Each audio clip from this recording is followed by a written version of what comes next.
ติดต่อวัดดอนจันทร์โทร 053 240 184นะโมตัสสะภะคะวะโตอะระหะโตสัมมาสัมพุทธัสสะนะโมตัสสะภะคะวะโตอะระหะโตสัมมาสัมพุทธัสสะนะโมตัสสะภะคะวะโตอะระหะโตสัมมาสัมพุทธัสสะขอนอบน้อมแด่พระผู้มีพระภาคเจ้าพระองค์นั้นซึ่งเป็นผู้ไกลจากกิเลสตรัสรู้ชอบได้โดยพระองค์เองขอเจริญสุขต่อญาติโยมท่านผู้ฟังทั้งหลายวันนี้รายการธรรมะก่อนนอนก็ได้มาพบกับญาติกับโยมอีกเช่นเคยณทางสถานีวิทยุคลื่นพุทธศาสนาจริยธรรมศีลธรรม 104.50 ทำการออกอากาศณที่วัดฝายหินตำบลสุเทพอำเภอเมืองจังหวัดเชียงใหม่รายการธรรมะก่อนนอนนี้อาตมะพระครูบุญทันปริสุทธโธหรือพระราชทินนามพระครูอาทรวิสุทธิคุณเจ้าวาดวัดหนองตองตำบลหนองตองอำเภอหางดงจังหวัดเชียงใหม่ปัจจุบันดำรงตำแหน่งเจ้าคณะอำเภอหางดง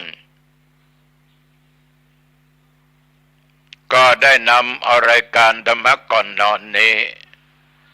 มาพบกับญาติกับโยมเป็นประจำทุกวันอังคารตั้งแต่เวลาเดี๋ยวนี้เป็นต้นไปเป็นเวลา1 ชั่วโมงโดยประมาณขออนุโมทนาขอบใจต่อท่านเจ้าหน้าที่ทุกองค์ทุกคนที่อำนวยความสะดวกได้ถวายเวลาให้แก่อาตมภาพได้นำเอาธรรมะมาเผยแผ่ทางสถานีวิทยุแห่งนี้ขออนุโมทนาเป็นอย่างมากต่อญาติต่อโยมที่ติดตามฟังรายการนี้มาด้วยดีตลอดขอบใจนะถึงเวลาจะดึกจะดื่นปานใดก็ตาม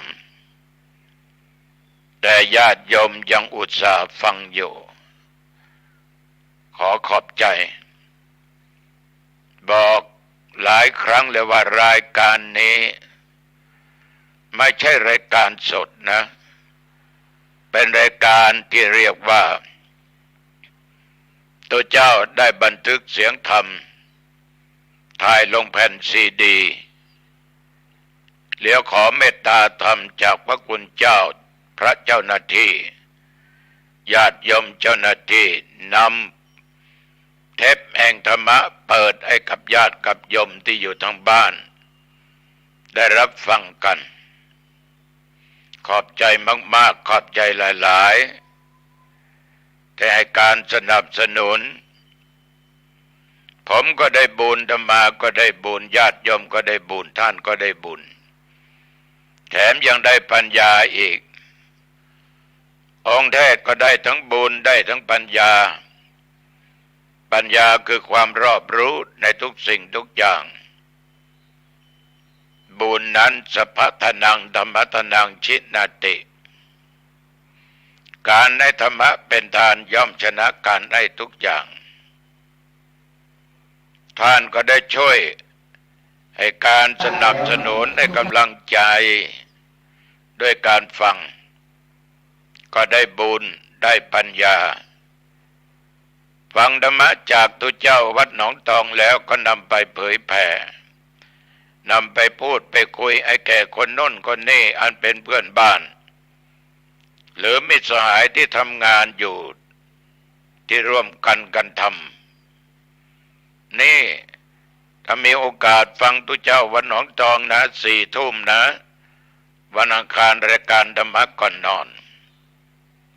ก็เป็นการเผยแผ่ธรรมร่วมกันโยมก็ได้บุญอาตมาก็ได้บุญ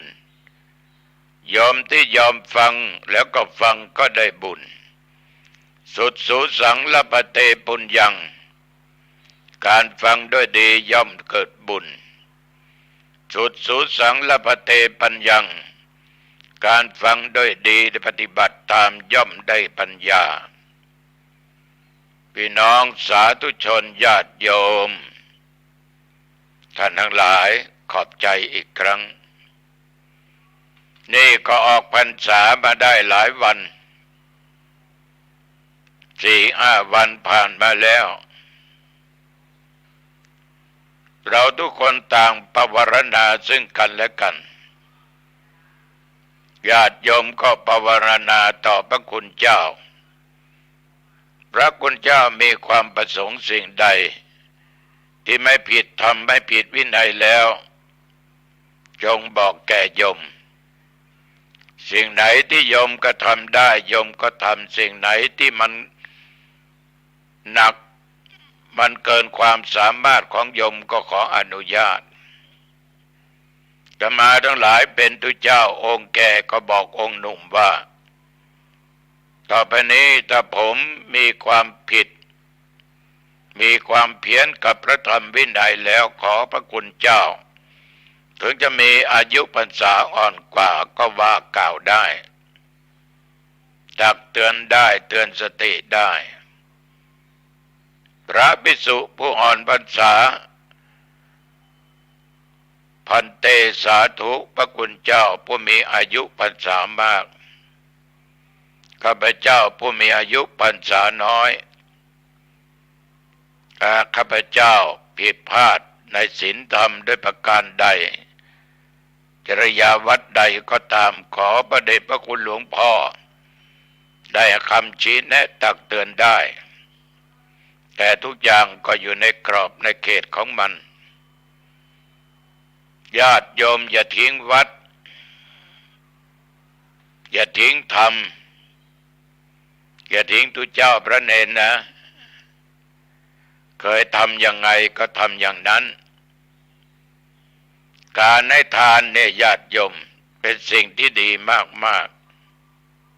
ๆเพราะมันเป็นการกำจัดความตนีขี้เหนียวที่มันเกาะเป็นสนิมอยู่ด้านจิตใจเราจะเห็นได้ว่าโยมบางท่านตุเจ้าบางองค์ก็ขี้เหนียวขี้ตนีจะกินก็เสียดายจะทำบุญก็เสียดายจะทำอะไรก็เสียดายขนาดมันป่วยจะไปหาหมอยังกลัวหมดยังเสียดายอยู่ท่านทั้งหลายทุกท่านทุกคนนั้นเคยทำบุญให้ทานก็เจริญพรให้ทำเหมือนเดิมนะในพรรษากลางพรรษานอกพรรษาก็เหมือนกัน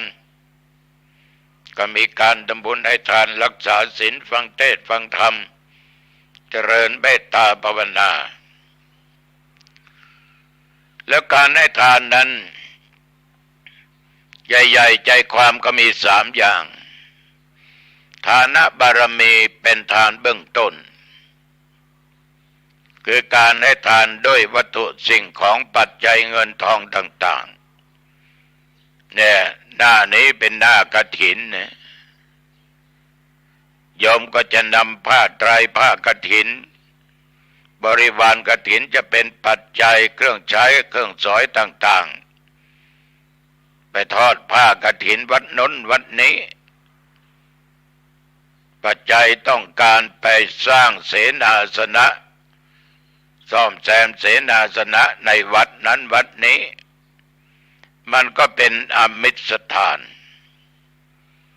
เพราะอาการทุกชนิดจะเกิดได้ต้องอามิสทานทุกเจ้าจะมีข้าวฉันอาหารฉันก็อามิสทานอามิสทานเป็นทานที่เรียกว่าเป็นทานบารมีญาติโยมท่านทั้งหลาย มันเป็นสิ่งชนิดหนึ่งที่สามารถกำจัดความขี้ตนีขี้เหนียวหมดไปได้เมื่อเหตุการณ์ที่ผ่านไปน้ำท่วมไฟไหม้ดินสไลด์เกิดบาตภัยที่โน่นที่นี่เอาเชียงใหม่ลำพูนก็พอนะเชียงรายก็ยังได้แม่สายก็ยังดีเพื่อนพ้องร่วมโลกร่วมชีวิตเดียวกันประสบปัญหา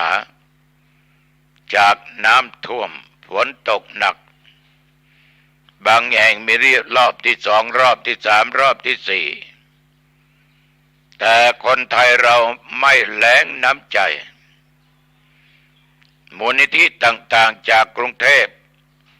ก็เข้ามาช่วยเหลือหน่วยงานราชการก็ช่วยเหลือทางภายในก็ไม่นิ่งดูได้คณะสงฆ์นี่เราก็ไปช่วยตั้งแม่สายอำเภอเมืองเชียงรายในเขตเชียงใหม่ลำพูนน้ำก็ท่วมเยอะหนองตองก็ท่วมแยะหน่วยงานองค์กรก็ไปแจกข้าวกล่องไปแจกอาหารพระสงฆ์องค์เจ้าท่านก็ไม่นิ่งเดียวดายเจ้าพระคุณสมเด็จเจ้าคณะใหญ่หนเหนือวัดพระเชตุพนกรุงเทพหลวงพ่อพระพรหมเสนาบดีเจ้าคณะภาคเจ็ดหลวงพ่อพระธรรมเสนาบดีรองเจ้าคณะภาคเจ็ดวัดพระบรมธาตุเจ้าดอยสุเทพพระมหาเถระพระเทพมังคลาจารย์พระเทพสิงหวรจารย์เจ้าคุณหลายองค์เจ้าอาวาสเจ้าคณะอำเภอทุกวัดมองเห็นว่าญาติโยมได้ประสบทุกขภัยต่าง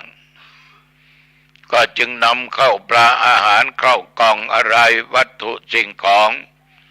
ไปมอบไปแจกไปจ่ายลุยน้ำไปตัวเจ้าองค์นี้ไม่ลุยเพราะว่ารู้ดีว่าเราเดินไม่สะดวกเกิดน้ำแรงพัดไหลน้ำไปข่าวดังตัวเจ้าหนองตองถูกน้ำพัดลอยไปแล้วโขนหาศพยังไม่พบเลยไม่ลงดีกว่าญาติโยมอาตมาก็ทำอาหารไปแจกหลายครั้ง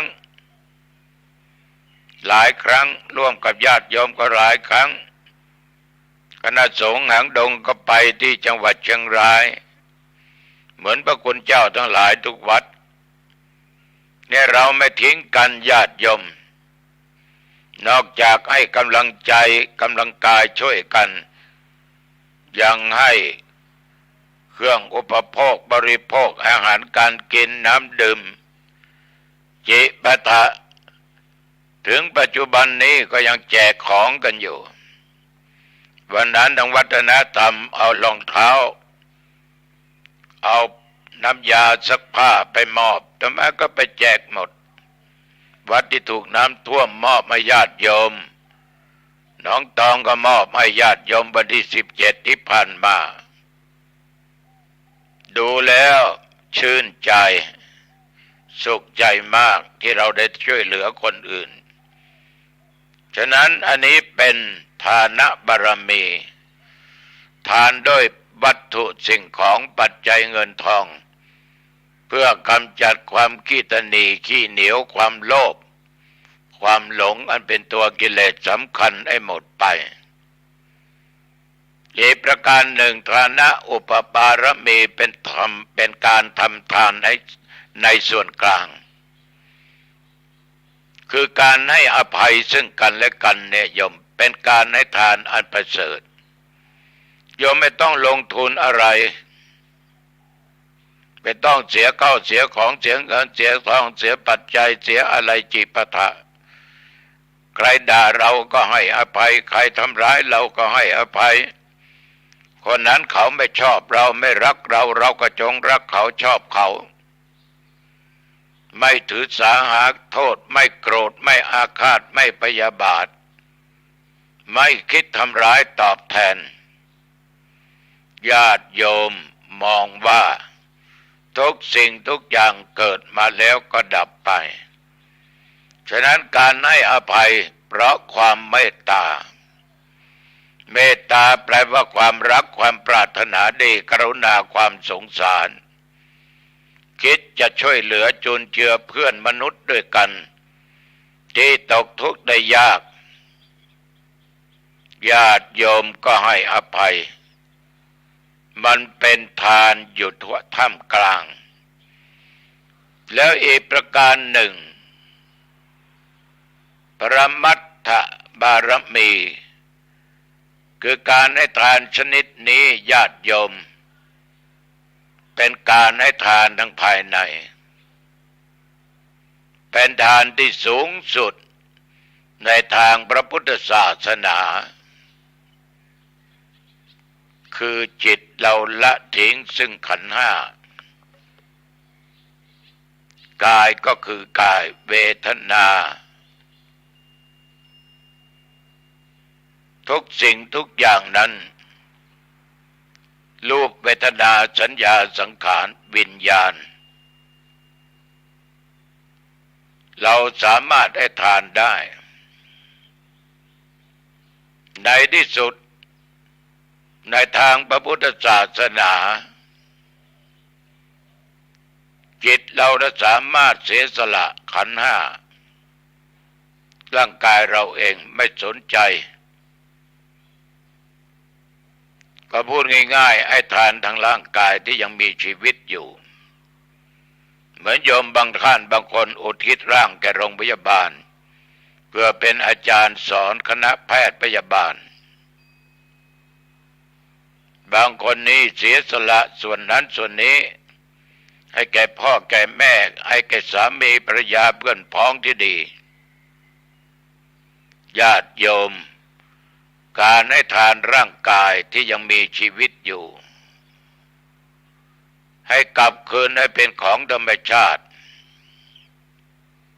มีโยมหลายคนไม่กลัวตายหรอกหลวงพ่อคนเราเกิดมาก็ปรุงแต่งด้วยดินน้ำลมไฟเราก็จะบริจาคคืนไปสาธุอนุโมทนาเป็นปรมัตถบารมีทำได้แม้อวัยวะแม้ชีวิตก็เสียสละได้ญาติโยมท่านผู้ฟังทั้งหลายการให้ทานนั้นอย่าละอย่าทิ้งอย่าห่างอย่าหนีอย่าไกลนะแต่วงเล็บบอกไว้ว่าทำเท่าที่เราทำได้ทำอย่าให้เกินกำลังของตัวเองทีนี้เราจะมาพูดถึงเรื่องว่าความทุกข์ของคนนี่โยมทั้งหลายอะไรเป็นสาเหตุของความทุกข์ทุกอย่างนี้พระพุทธเจ้าตรัสว่าสุขก็เกิดจากเหตุทุกข์ก็เกิดจากเหตุสิ่งที่เป็นปัจจัยให้เรานั้นได้เป็นทุกข์เหตุปัจจโยญาติโยมเอาทุกข์กับขันธ์ห้ายังไม่พอจิตที่ไปยึดติดอยู่ร่างกาย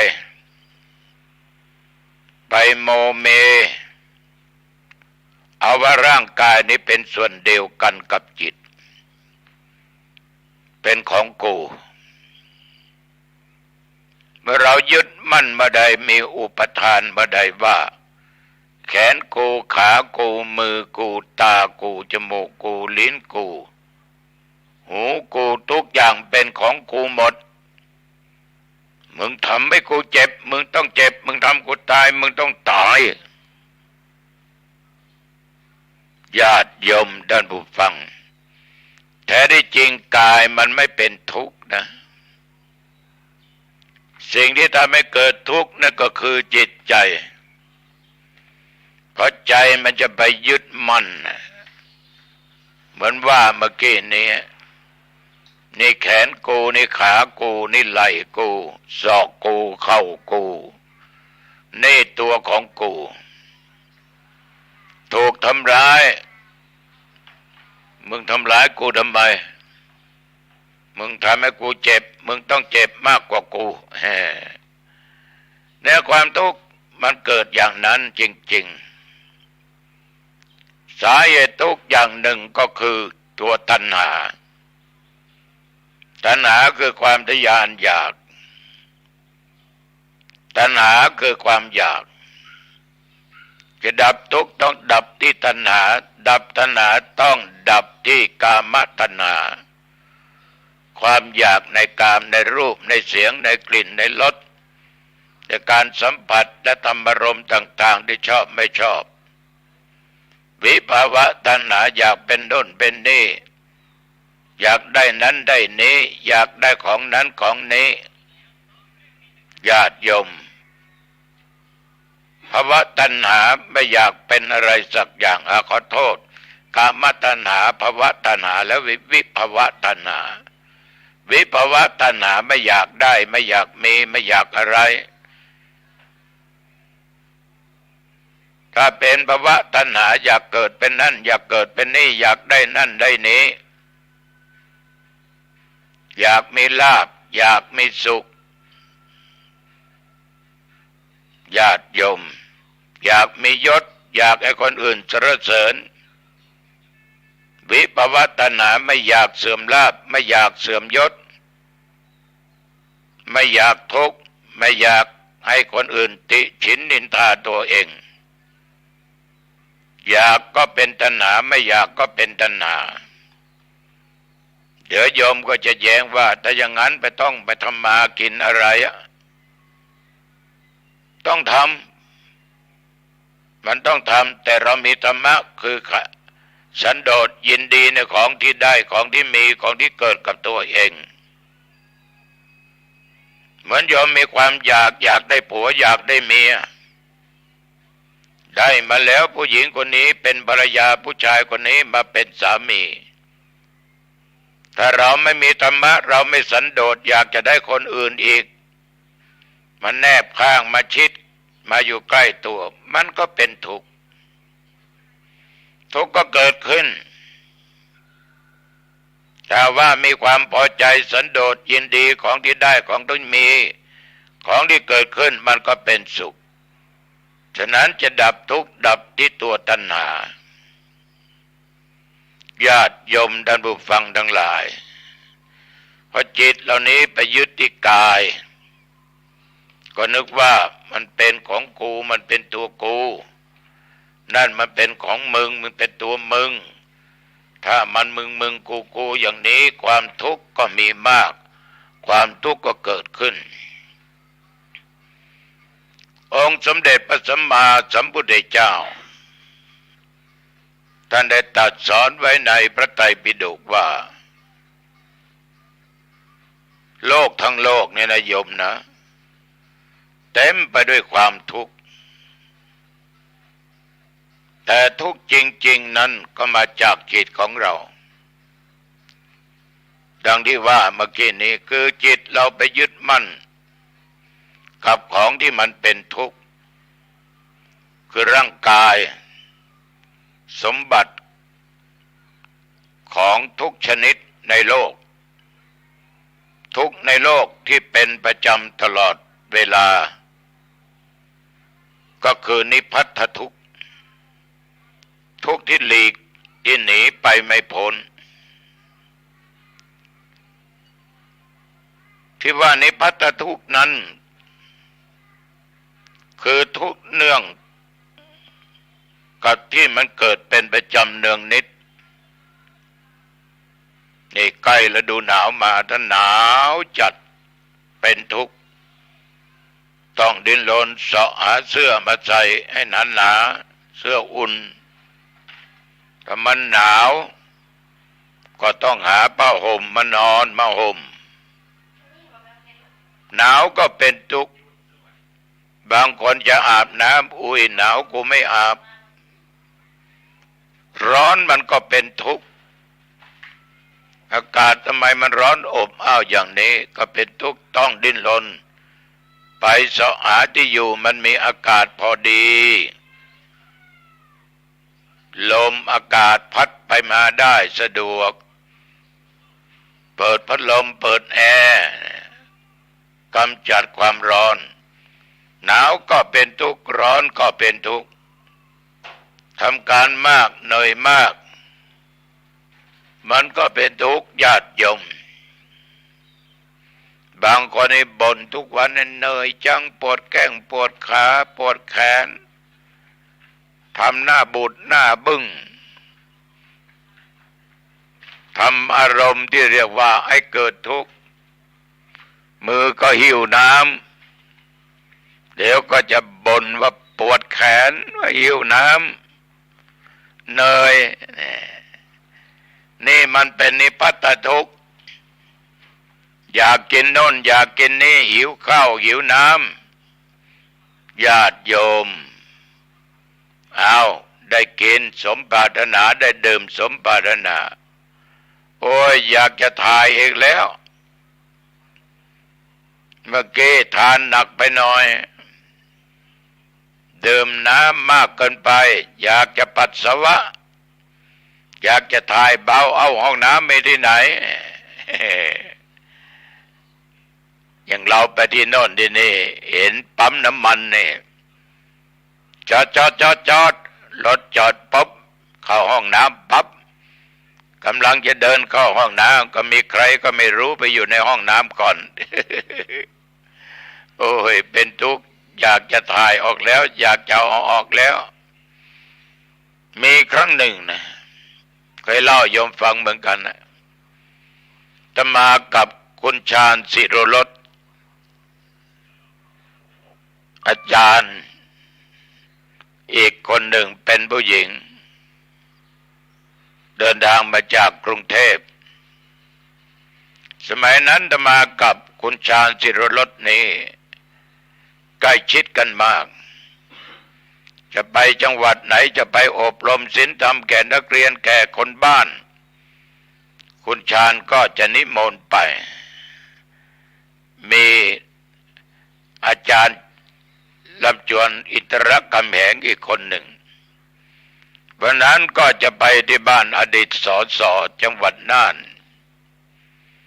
ก็ขึ้นเครื่องบินสมัยนั้นไปน่านมันไม่ใหญ่โตเสียงมันดังเนี่ยขึ้นเครื่องที่เชียงใหม่ญาติโยมนั่งได้พอประมาณโอ้อาตมาปวดฉี่อยากจะฉี่มันปวดมันอยากมันจะออกอยู่แล้วเสียงเครื่องบินก็ดังอีกเขาสำลียัดไว้ที่หูมันก็ยังดังอยู่ระยะ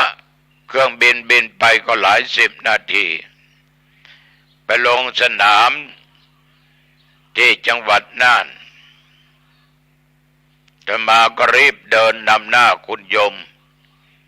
ก็ถามว่าเอาหลวงพ่อรีบไปไหนโอ้ยจะไปห้องน้ำไปห้องสุขานะโยมนะขอโทษนะเดินไปเดินไปถึงห้องสุขาเต็มหมดทุกห้องกูมาช้าไปแล้วเห็นห้องนั้นจะออกเอามีโยมยืนอยู่ใกล้ประตูเข้าไปอีกแล้วก็เลยเฝ้าอีกห้องหนึ่งโยมออกมาไม่เห็นใครเข้าอาตมาก็เข้าปล่อยฉี่ออกมาแล้วโอ้โล่งอกโล่งใจนั่งบนเครื่องบินก็เป็นทุกข์ลงเครื่องบินมาก็เป็นทุกข์ออกไปแล้วโล่งใจมีความสุขนี่ญาติโยมไม่ได้ดื่มก็บอกหิวกระหายไม่ได้ทานก็บอกว่าหิวเหมือนญาติโยมบางท่านไปที่วัดประโยคแรกส่วนมากจะถามว่าหลวงพ่อห้องน้ำมีตรงไหนไปทางไหนเพราะมันปวดไม่ได้กินมันก็อ่อนเพลียเหนื่อยล้าฉะนั้นญาติโยมท่านผู้ฟังความทุกข์นิพพตทุกข์นี่มันทุกข์เนืองนิดอยู่ตลอดเวลาสภาวะทุกข์ประจำร่างกายในขันธ์ห้ารูปเวทนาสัญญาสังขารและวิญญาณ ในขันธ์ห้า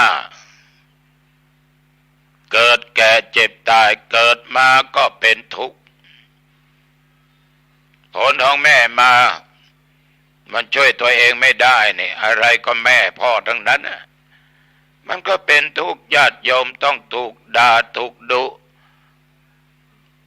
ถูกว่ากล่าวต่างๆนานาไปเรียนหนังสือก็เป็นทุกข์ทำงานก็เป็นทุกข์เกิดมาหนีทุกข์ก็ไม่พ้นนะเจอทุกข์มากก็สุขญาติโยมท่านผู้ฟังเกิดแล้วต้องแก่ทำยังไงไม่มันแก่กลัวความแก่ไม่ต้องกลัวโยมจะเป็นทุกข์โยมนั่งฟังอาตมาภาพมาได้30 นาทีนี่บางคนก็ปวดแข้งปวดขาปวดบั้นเอวปวดโน่นปวดนี่อยากให้หลับให้นอนอยากจะพักผ่อนแต่ทุกเจ้าก็ยังบรรยายธรรมยังไม่จบใช้ขันติธรรมอดทนอดกลั้นฉันทะพอใจวิริยะความเพียรเข้ากำจัดสิ่งที่มันไม่ดีให้หายไปความแก่ก็เป็นทุกข์ผมอยู่บนศีรษะจากดำก็เป็นขาวไปที่ไหนเขาก็ทักว่าอ้าวหลวงพ่อผมขาวแล้วก็กูจะ80แล้วมันก็ขาวแล้วถ้าเป็นโยมก็เป็นทุกข์จะเอาสีเอาน้ำสีอะไรมาย้อมวันนั้นไปเทศน์นะเห็นโยมคนหนึ่งเป็นสองอบตเนี่ยหนุ่มกว่าอาตมาภาพอายุ50 กว่าผมดำอาตมารู้ทันทีว่าผมมันดำนะมันต้องย้อมก็เลยถามว่าขอโทษนะคุณโยมผมนั้นย้อมหรือเปล่าโยมก็ตอบว่าย้อมหลวงพ่อถ้าไม่ย้อมก็ขาวเกือบหมด อาตมาไม่ได้ย้อมนะมันขาวเกือบหมดมีดำปะปนเล็กน้อยเท่านั้นเองสีเทาสีอะไรอีกเล็กน้อยเขี้ยวมันก็หล่อนก็ถอนออกไป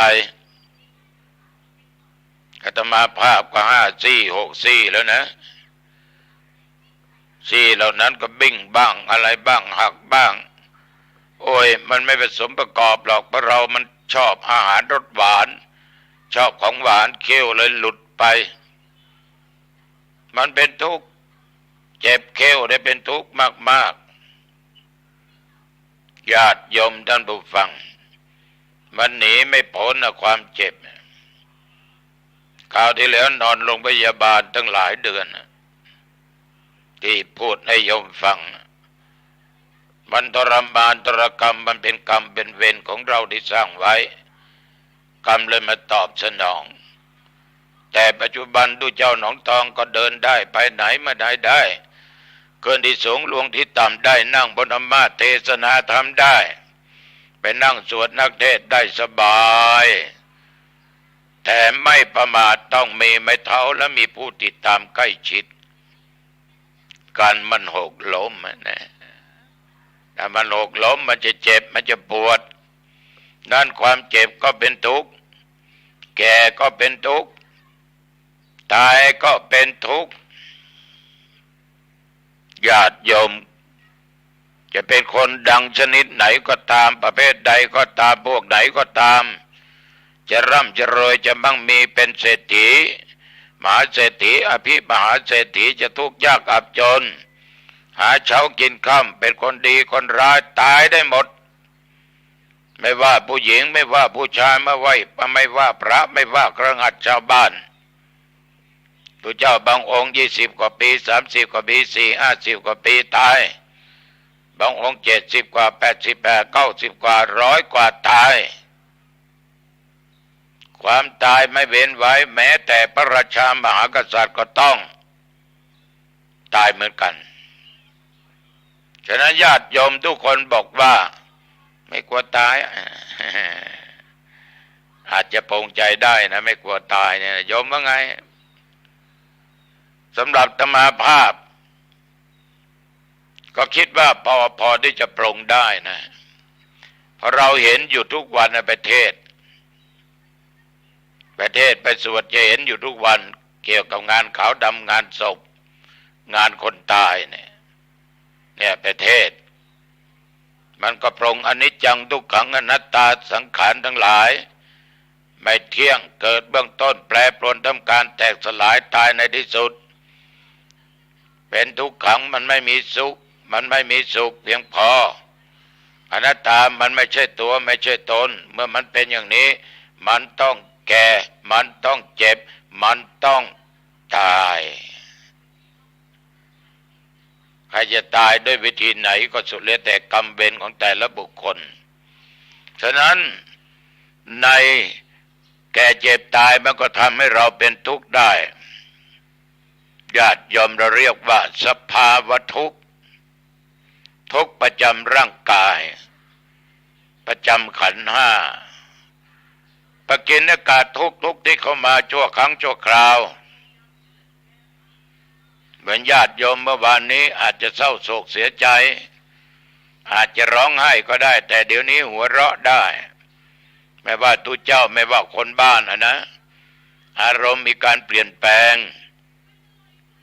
เพราะมันมาทางตาหูจมูกลิ้นกายส่งไปที่ใจเพื่อนฝูงตายเศร้าอกเศร้าโศกเสียใจพ่อตายแม่ตายลูกตาย23 ศพถูกไฟไหม้ครูตายเด็กตายโอ้โหพ่อแม่พี่น้องญาติทั้งหลายเสียอกเสียใจร้องร่ำไห้กันท่านทั้งหลายถึงจะร้องไห้น้ำตาเป็นสายเลือด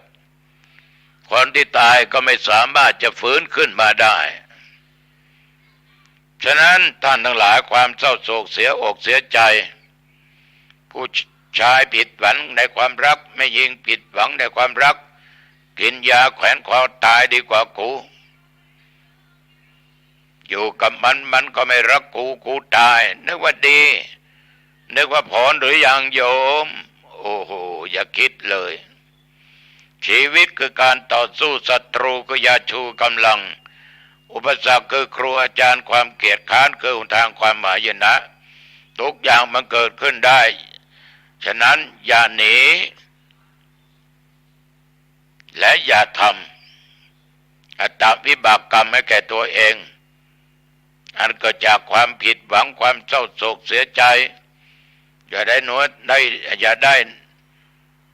ยใจญาติโยมต้องทำจิตใจให้สะอาดให้สงบให้นิ่งโดยศีลด้วยธรรมอีกประการหนึ่งทุกข์เกิดจากการเจ็บไข้ได้ป่วยร่างกายทรุดโทรมหรือว่าเป็นโรคนั้นเป็นโรคนี้นอนติดเตียงบ้างโรคไตบ้างน้ำเบาหวานบ้างวันเร็งบ้างอะไรบ้างจีปะทะเพราะพยาธิโรคานั้นเราจะหลีกเราจะหนีไม่พ้นคือความเจ็บไม่ว่าคุณจะอยู่ในสถานะใดเพศไหนเพศใดก็ตามมันก็ป่วยมันก็เจ็บ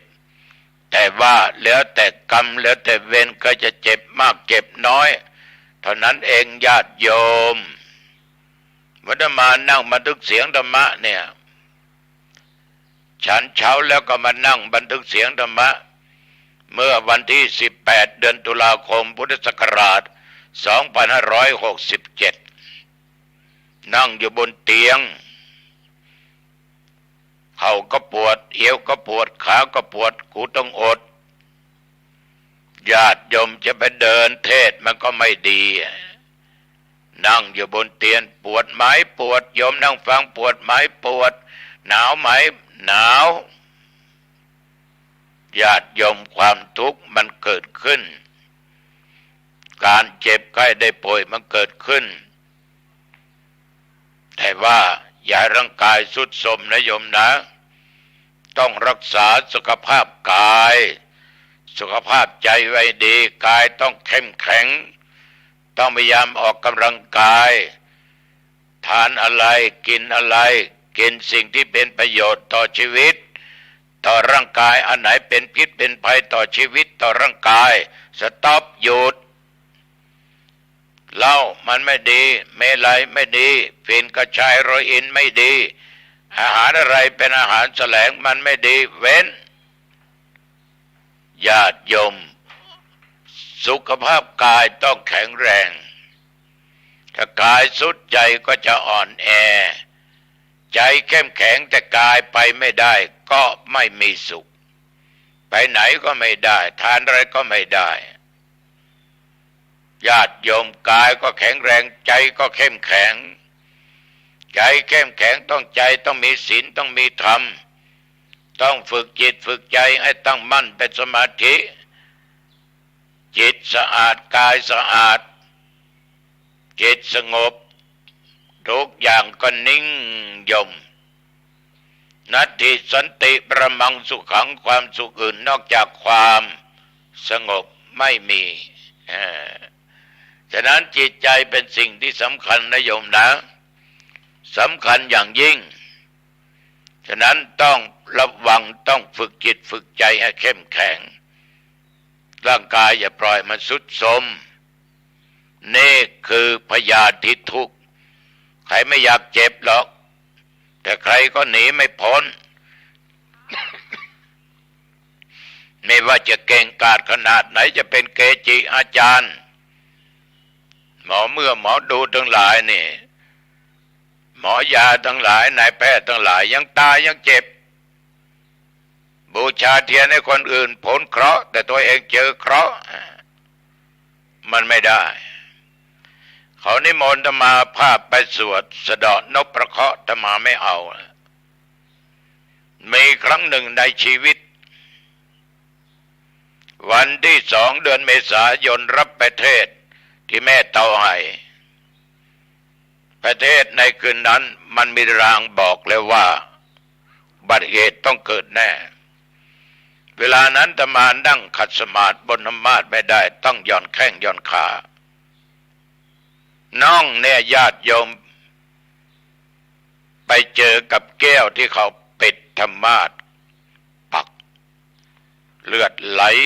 ลงจากแข้งอาตมาก็ไม่บอกให้ปู่จานหรอก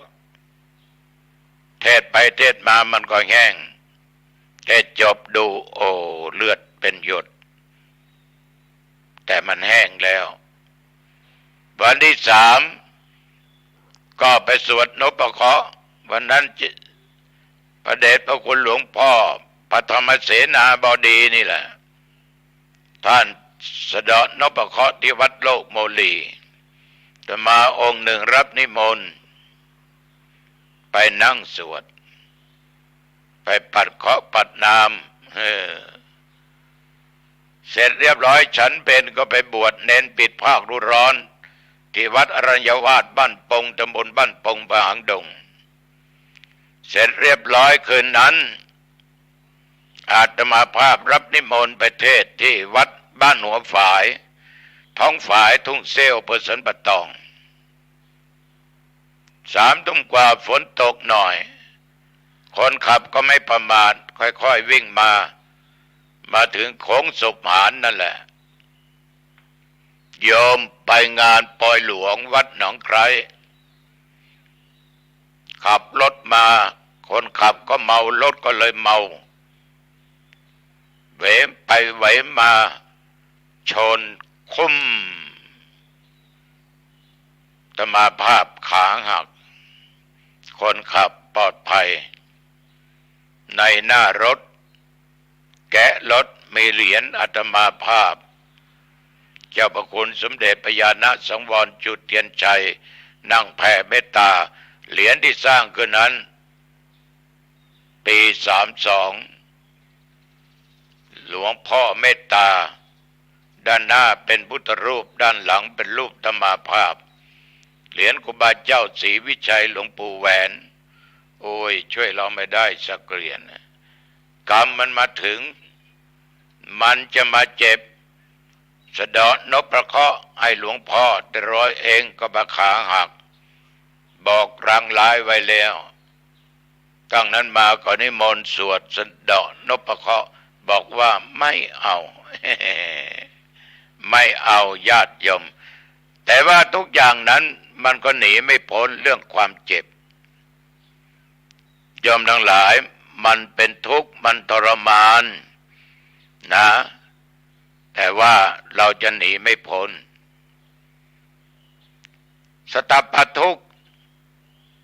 ทุกข์ร้อนรุ่มจากไฟ3 กองใหญ่ราคะอคิโทสะอคิโมหะอคิความโลภความโกรธความหลงมันเป็นไฟที่ร้อนมากๆถ้ามีกับญาติกับโยมคนไหนคนใดกับทุกข์กับเจ้าอยู่ไม่เป็นสุขคนขี้โลภขี้ตนีไม่เป็นสุขแต่พระพุทธเจ้าไม่ได้สอนให้คนเกียจคร้านนะพระองค์สอนให้คนขยันอุทานสัมปทาถึงพร้อมด้วยความมันร่ำมันเรียนมันค้ามันขายมันปลูกมันฝังมันทำการทำงานอยากเป็นข้าราชการก็มันเรียนสายนั้นสายนี้อยากมีเข้าของสัมปติเงินทองก็มันทำการทำงานค้าขายเป็นต้นคนขยันหาทรัพย์ได้นอนหลับไม่มีทางนอนนานก็งานน้อยนอนบ่อยก็เงินหมดมีเงินก็น่าสดเงินหมดก็น่าเศร้าท่านทั้งหลายความโลภทำให้เกิดทุกข์ไม่ใช่หยุดแค่นั้นให้ขยันให้รู้จักเก็บรักษาให้คบเพื่อนที่ดีให้รู้จักจ่ายสมัชชีวิตาหาเลี้ยงชีวิตพอสมควรไม่ฝืดไม่เคืองเหล่านี้เป็นต้นมันต้องมีคำว่าพอสันโดษแปลว่าความพอใจพอใจสิ่งที่ได้สิ่งที่มีสิ่งที่เกิดกับตัวเองถ้าเรารู้จักคำว่าพอมีความสุขวันนี้หาเงินได้500พอใจสุขหาได้1,000พอใจสุขหาได้1,000ไม่พอใจกูน่าจะได้2,000มันก็เพิ่มความทุกข์ขึ้นคิดขนาดไหนมันก็ไม่ได้2,000มันได้1,000เดียวก็พอใจพรุ่งนี้ก็หาใหม่อีกฉะนั้นคำว่าพอกับคนไม่มีโลภมากก็ลาภหายเป็นเรื่องเป็นราวนี่โยมดูข่าวสิหลายเรื่องหลายราวมันเป็นเรื่องที่สอนใจเราได้ดีมากเท็จจริงอย่างไรเราไม่รู้โลภมากก็ลาภหายพระพุทธเจ้ากับเทวทัตนี่อาฆาตพยาบาทมาหลายภพหลายชาติมีชาติหนึ่งเกิดเป็นพ่อค้าทั้ง2 คนขาเพชรขาพลอยขาสายสร้อยสายคอเหล่านี้เป็นต้นวันหนึ่งพ่อค้าหน่อโพธิสัตว์ก็ออกไปทิศตะวันออกพ่อค้าคนหนึ่งไปทิศตะวันตก เดินไปหมู่บ้านหนึ่งหมู่บ้านนั้นก็พบหญิงชราเป็นเศรษฐีตกยากหลานสาวอยากจะได้เครื่องแต่งเครื่องย่องเห็นแล้วก็บอกว่าย่าหนูอยากได้สร้อยอยากได้แหวนย่าก็ไม่มีตังค์ก็เข้าไปห้องนอนก็เอาถาดเก่าๆมา1 ใบพ่อค้าคนนี้ก็เอาเข็มขีดดูโอ้เป็นทองคำทั้งนั้นคิดอยากจะได้โดยไม่ต้องเสียเงินเสียทองยายถาดนี้เป็นของเก่าไม่มีประโยชน์ไม่มีคุณค่าใดๆทั้งสิ้นไม่เอาบ้านแล้วก็ลงเรือนไปใจก็นึกจะกลับมาเอาอีกฝ่ายนอโพธิสัตว์ก็มาถึงบ้านยายคนนี้ก็ขายเหมือนเดียวกันหลานสาวเห็นก็บอกว่ายายหนูอยากได้ยายก็เอาถาดนั้นมาพ่อหนุ่มขอเอาถาดได้แลกสร้อยแลกแหวนได้ไหมนอโพธิสัตว์เกรดดูผลปรากฏว่านี่ทองคำล้วนๆหนัก500 กหาปณะ ยายจ๋าของที่มาขายนี่ราคายังไม่เท่าถาดใบนี้ไม่เป็นไรพ่อหนุ่มเอาไปได้เลย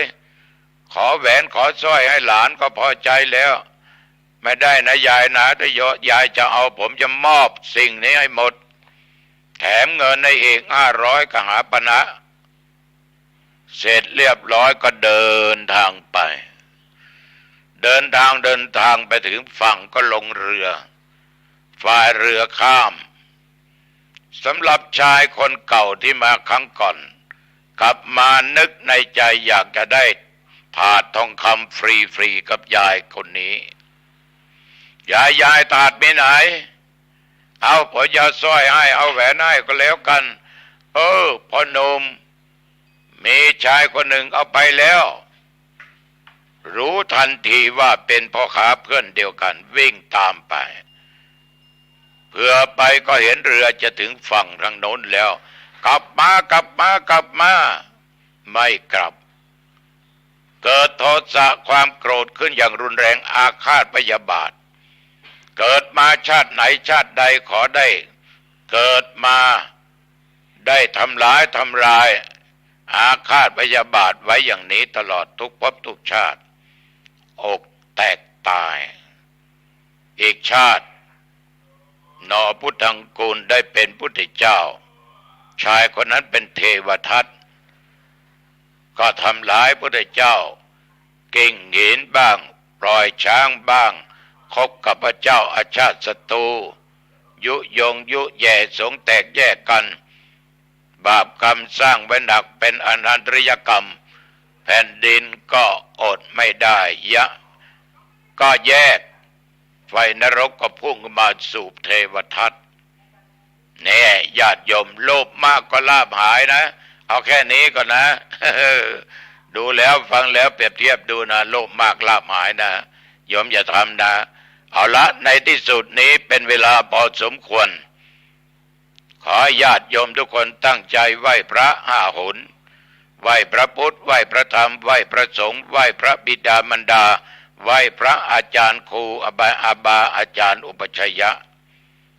สวดมนต์3 บทอิติปิโสสวากาโตสุปทันสุปฏิปันโน